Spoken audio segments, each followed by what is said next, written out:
Bueno, esto es el monte de utilidad pública de La Umbría, el Teniente Fontanares, propiedad de la Consellería, y estamos procediendo a hacer el inventario de campo.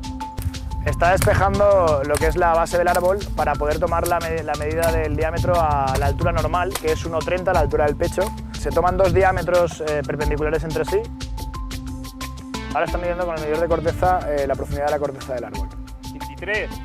Con una barrena Pressler se va a barrenar el tronco del árbol para poder obtener datos del diámetro interior del arbolado. El resultado de la barrena Pressler.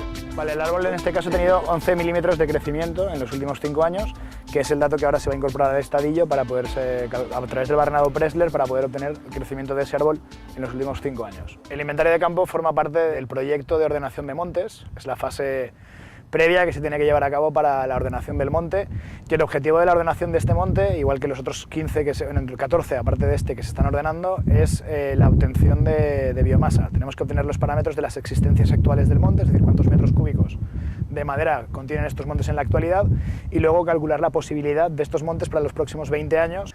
Y en este caso el equipo técnico de MEDI 21 lo que estamos haciendo es la asistencia técnica de ingeniería a lo que es el trabajo de inventario. En el día de hoy lo que hemos hecho ha sido traer a todo el equipo de ingenieros que están en el despacho para que contrasten los datos de inventario que se están tomando y para que conozcan de primera mano todo el proceso y puedan documentar mejor su trabajo posterior en el despacho. El de montes es que la biomasa o el producto que se pueda obtener en base al cálculo previo de las existencias y de la posibilidad revierta en forma de mejoras en el propio monte.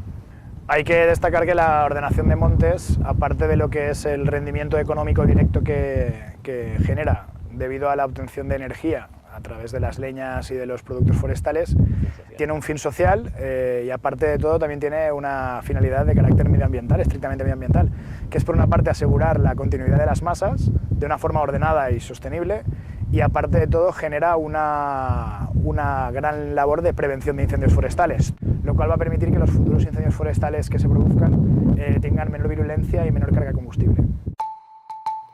MEDI 21, proponiendo soluciones ambientales.